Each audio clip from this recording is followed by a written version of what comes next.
Dear student, volume 1 का exercise 76 and 77 का debate बोला जा रहा है। रेडी रहेंगे? स्टार्ट। महोदय, मान्यता शब्द की हर तरफ से मांग आई है। मानो कि मान्यता देने भर से ही वे बहुत सी कठिनाइयाँ हल हो जाएंगी जो बांग्लादेश के लोगों के सामने हैं, हमारे देश के सामने हैं और विशेषकर हमारे सीमांत राज्यों अर्थात पश्चिम बंगाल, असम, त्रिपुरा और मेघालय के समक्ष हैं। हमने इस प्रश्न के हर पक्ष पर बड़ी गहराई से सोच विचार किया है। जैसा कि मेरे साथी ने बताया है, इसकी हम निरंतर समीक्षा करते रहते हैं। हम इसकी प्रतीक्षा नहीं करते कि दूसरे देश इस विषय में क्या करते हैं।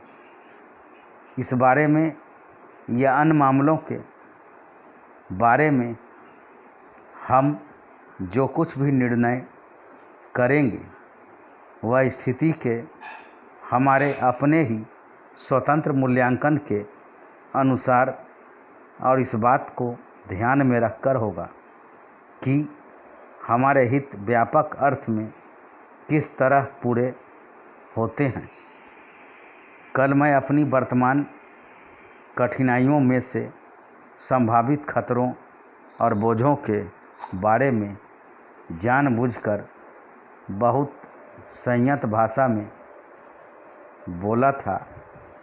वह इस कारण नहीं कि मैं बोझों या खतरों से आज या कभी डरा हूँ, बल्कि इस कारण कि मैं चाहता हूँ कि माननीय सदस्य इन सब विषयों पर गहराई से विचार करें।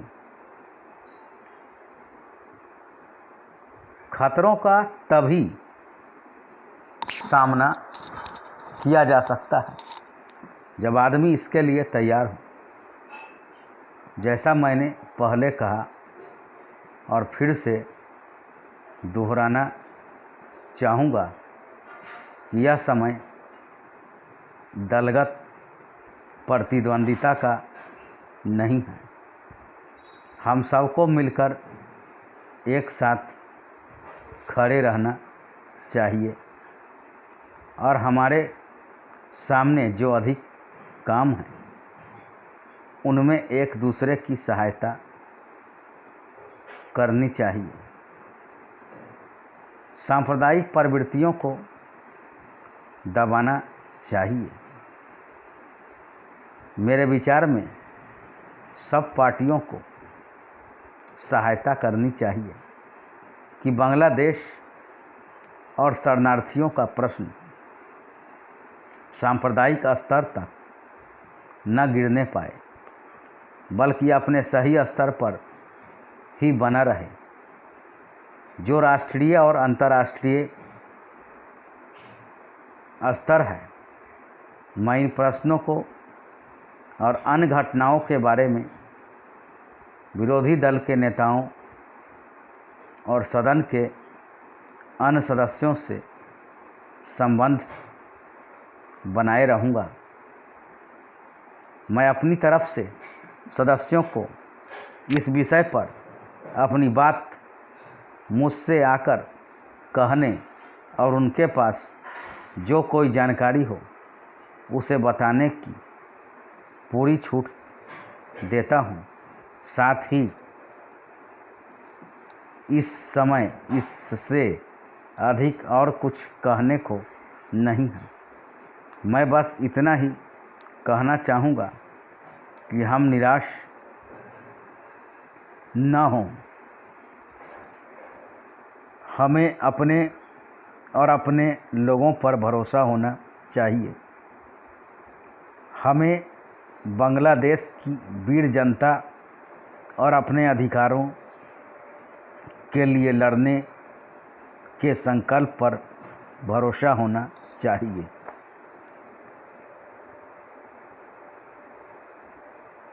महोदय, इस समय भारतवर्ष के सामने बहुत प्रकार की जटिल समस्याएं हैं और यह समय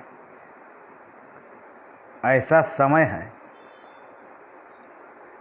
जब सबसे यह अपेक्षा की जाती है कि आप सदा भारत की सुरक्षा और उसकी उन्नति के लिए कटिबद्ध होंगे।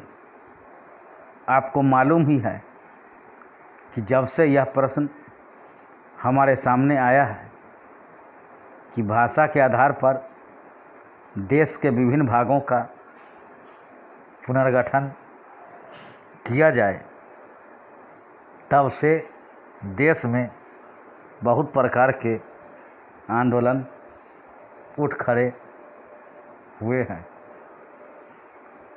सरकार ने जनता की इच्छा और मांग को देखते हुए उसके लिए एक विशेष आयोग नियुक्त किया और यह आशा की जाती थी कि उसकी ओर जो कुछ भी सिफारिशें होंगी वे सबको मान्य होंगी और आपस के मतभेद के लिए कोई स्थान न होगा। इस संबंध में सरकार ने जो भी निर्णय किए उनमें से अधिकांश निर्णय सर्वसम्मति से ही पास हुए हैं, परंतु दुख की बात है कि एक दो स्थानों पर मतभेदों ने एक ऐसा रूप ले लिया जो देश के लिए वांछनीय नहीं हो सकता। दुर्भाग्यवश आपका यह क्षेत्र भी उन क्षेत्रों में से एक है। मुझे इस बात की बहुत प्रसन्नता है कि आपने भारत सरकार के साथ सदा सहयोग करने और हर प्रकार से उसके निर्णय को मानकर देश के सुगठित प्रशासन में हाथ बटाने का विश्वास दिलाया है। जब किसी देश के सामने बड़े बड़े प्रश्न उपस्थित होते हैं तो उनमें से कुछ बातों पर मतभेद हो जाना स्वाभाविक ही है। इस युग में जब हम सब काम जनता की सम्मति से करना चाहते हैं और हमारी सरकार भी जनता की बनाई हुई है, तब यदि कहीं मतभेद हो जाए तो उसमें उतावलापन करने की कोई गुंजाइश नहीं रहती, क्योंकि विरोध प्रदर्शन करने के लिए आपके पास पर्याप्त समय है। परंतु एक चीज़ जो हम सबको भली भांति जान लेनी चाहिए और जिसके संबंध में किसी प्रकार के मतभेद की गुंजाइश नहीं होनी चाहिए, वह यह है कि चाहे हमारे मतभेद कितने ही अधिक क्यों न हों, उनको सुलझाने का एक ही उपाय है और वह उपाय यह है कि इस संबंध में निर्णय आपस में बातचीत करके तथा एक दूसरे को समझा बुझाकर किए जाएं, डंडों और पत्थरों से नहीं। हमने अंग्रेज़ों के विरुद्ध भी, जिन्होंने इस देश को 200 वर्षों तक अपने अधीन रखा, डंडे और पत्थर उठाना गलत समझा और नहीं उठाया। धन्यवाद।